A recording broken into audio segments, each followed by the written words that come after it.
ছি ছি ছি, আমরা আসলেই মাদার ফাক বলে না, ঠিক ওটার কাছাকাছি আমাদের দেশের মানুষের প্রায় কম না হলেও 70 থেকে 75 ভাগ মানুষের চরিত্র এখানে পৌঁছে গেছে। আমরা ওই যে এই গালিটা কেন দেয় জানেন? যে স্বার্থের জন্য নিজের মায়ের চরিত্র পর্যন্ত বিকিয়ে দিতে পারে। স্বার্থের জন্য কি স্বার্থ? আরে নিজের স্বার্থ, নিজের পরিবারের স্বার্থ যদি হতো তাও হতো। রাজনৈতিক স্বার্থে, রাজনৈতিক, আরে তুমি যেই মানুষগুলি দেখছো আর যে মানুষগুলি আজকে সারাদিন হাতিয়ার ওই নারীকে ধর্ষণের ব্যাপার নিয়ে তোমরা এক পক্ষ আরেক পক্ষে গালিগালাজ করছো, মানে রাজনৈতিক স্বার্থের কারণে, এই রাজনীতি তোমার ভাত দেবে মিয়া? এই ফাউলের বাচ্চারা, মানে কোনো ধরনের ঘটনা হলেই খালি খালি একদল আরেক দলকে যে তোরা দায় দিস।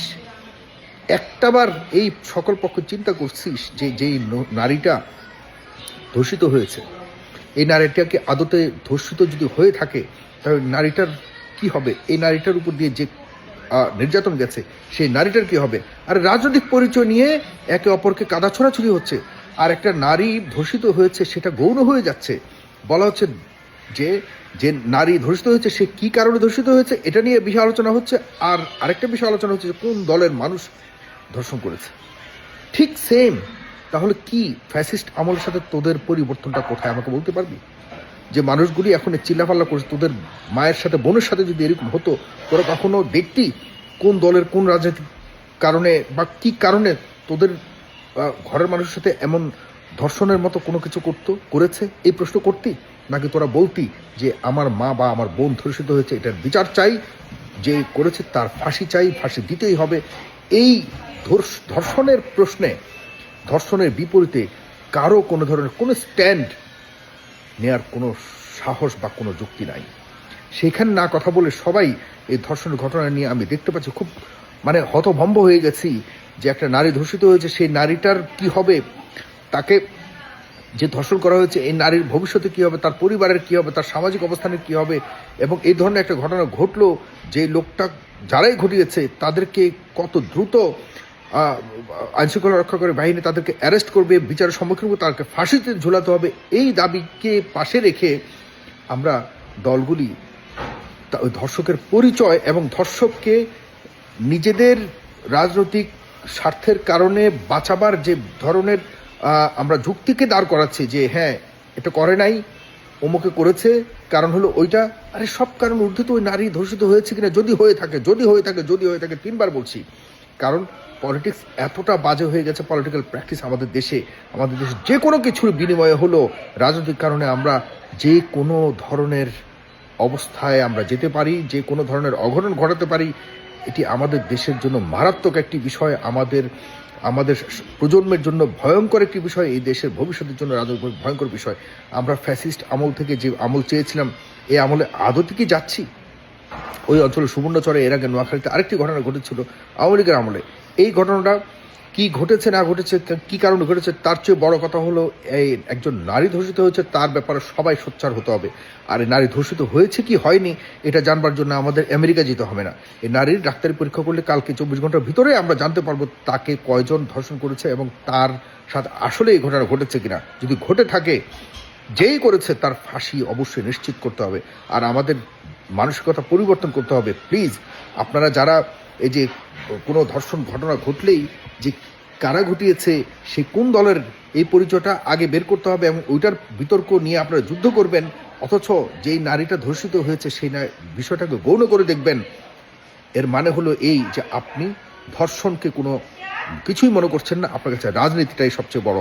এই মানসিকতা যদি পরিবর্তন না হয়, আমরা আর আর আমি জানি না আর কবে কখন কিভাবে পরিবর্তন হলে আমাদের দেশের মানুষের দৃষ্টিভঙ্গি চেঞ্জ হবে। আমার আপনার ঘরের কারোর সাথে যদি এই ধরনের ঘটনা ঘটতো, আমি কি শুধুমাত্র এটা নিয়ে বিতর্কে থাকতাম যে কোন দলের কোন রাজনৈতিক কারণে কি কারণে আমার পরিবারকে ধর্ষণ করেছে, এটা নিয়েই থাকতাম? নাকি আমরা ধর্ষককে যে কোনো উপায়েই তাকে শাস্তির সম্মুখীন করার জন্য চেষ্টা করতাম? বলবেন, আপনারা লিখবেন, আমার এখানে লিখবেন। Please stop. আপনারা যে হেট্রেট স্প্রেড করা শুরু করেছেন উভয়, বিশেষ করে বিএনপি আর জামাত ইসলাম, স্টপ। আপনারা যতক্ষণ পর্যন্ত আপনাদের পক্ষে কথা গেলে ভালো, বিপক্ষে গেলেই মন্দ, এই চিন্তাভাবনা, এই চরিত্র পরিবর্তন করুন। আমি এই হাতিয়ার একজন নারীকে ধর্ষণের ঘটনার দুটি জিনিস আমি দেখেছি। এক হলো এই নারীটি কান্না করতে করতে করতে করতে যে কথাগুলি বলেছে ইতিমধ্যে আপনারা শুনেছেন, তাকে শাপলা কলির ইত্যাদি ইত্যাদি ভোট দিয়েছো কেন, এই ধরনের কথা বলেছে। এইসব বিষয়কেও বলানো সম্ভব যদি কোনো ধরনের রাজনৈতিক ষড়যন্ত্র থেকে থাকে।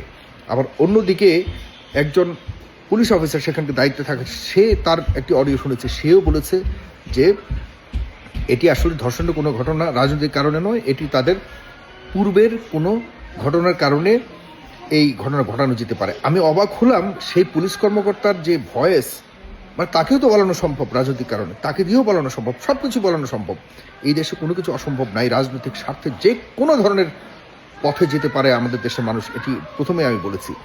এই লোকের যে পুলিশ অফিসার যে কণ্ঠে কথা বলেছেন, মানে ব্যাপারটা হলো এই, না না হয়েছে এটা রাজনৈতিক কোনো কারণ না, যেটাই হয়েছে নারীকে ধর্ষণ করেছে অন্য কারণে। তার মানে ধর্ষণটা তার কাছে খুবই সিম্পল মনে হচ্ছে। মানে একজন নারী যে ধর্ষিত হয়েছে এটি তার কাছে মনে হচ্ছে খুবই গৌণ, যতক্ষণ না পর্যন্ত পলিটিক্যাল কোনো অ্যাটাচমেন্ট যদি এখানে না থাকে, তার মানে এটি স্পেশাল কোনো বিষয় নয়। তিনি বারবার গুরুত্ব দিচ্ছেন, একজন সাংবাদিক বা কেউ একজন তাকে জিজ্ঞাসা করেছে যে এখানে কি অবস্থা, কারা কি করেছে, বলেছে না এটা আসলে প্রোপাগান্ডা চলে, এক্সাজারেট করা হচ্ছে, ঘটনা যেটা হয়েছে সেটি আসলে এরকম না, ঘটনা হয়েছে এখানে আসলে পারিবারিকভাবে পূর্বে একটা শত্রুতার কারণে একে অপরের সাথে এরকম ঘটনা ঘটতে পারে, তবে রাজনৈতিক কোনো কারণ নাই, এটা বলে খুব স্বাভাবিক ভঙ্গিতে স্বাভাবিক কণ্ঠে তার কথাগুলি শোনা যাচ্ছিল। তিনি যদি বলতেন যে একটা নারী ধর্ষিত হয়েছে এটি সঠিক, এবং এর জন্য যে কেউ, যে কোনো রাজনৈতিক নেতাই হোক না কেন, যে পরিচয় হোক না কেন, তাকে আমরা খুঁজে বের করবে, আপনারা একটু অপেক্ষা করুন। এটা না করে তিনি যে পলিটিক্যাল স্টেটমেন্টগুলি যে বের হচ্ছে, বিতর্ক হচ্ছে, এসবের পক্ষে বিপক্ষে উনি স্টেটমেন্ট দিচ্ছিলেন। এই ধরনের পুলিশ অফিসারদেরকে আমাদেরকে মানে তাদেরকে এইসব গুরুত্বপূর্ণ জায়গাতে প্রত্যাখ্যান করতে হবে। মানসিকতা পরিবর্তন করুন। এই ধরনের ঘটনাগুলিকে খুব খুব হিসাব নিকাশ করে যাচাই বাছাইয়ের পর আপনারা শেয়ার করুন, একজন আরেকজনকে দায় দিন। এগুলি ছোটোখাটো বিষয় নয়, এগুলি আমাদের দেশের মান সম্মান আন্তর্জাতিক পর্যায়ে সবাই ঠকবেন, সবাই কিন্তু ধরা খাবেন একসময় যদি এই মানসিকতা নিয়ে থাকেন। আজকে আমি কথাটা বলে রাখলাম, সব কিছু ঊর্ধ্বে গিয়ে আমি কথাগুলো বলেছি, কারো পক্ষে কারো বিপক্ষে আমি রাজনৈতিকের মারি, আমার দরকার নাই। আমার দেশের এই ধরনের ঘটনা ঘটলে, যদি ঘটে থাকে, এই নারী যে কোনো অপরাধী করুক, তাকে ধর্ষণ করবার মানে অধিকার পৃথিবীর কোনো আইনে কাউকে দেওয়া হয়নি, আল্লাহর আইনেও দেওয়া হয়নি, কোনো আইনে দেওয়া হয়নি। যে করেছে, যারা করেছে, তাদের শাস্তি অতি সত্বর নিশ্চিত করতে হবে। এটা হলো বাস্তবতা। সবাই প্লিজ যদি আমার সাথে একমত হন, জানান দিন, কমেন্ট করুন, শেয়ার করুন, এবং অবশ্যই এই ধরনের ঘটনা হলে সাথে সাথে মনে রাখবেন, রাজনীতিটা নিয়ে আপনারা প্লিজ মুখোমুখি অবস্থানে যাবেন না।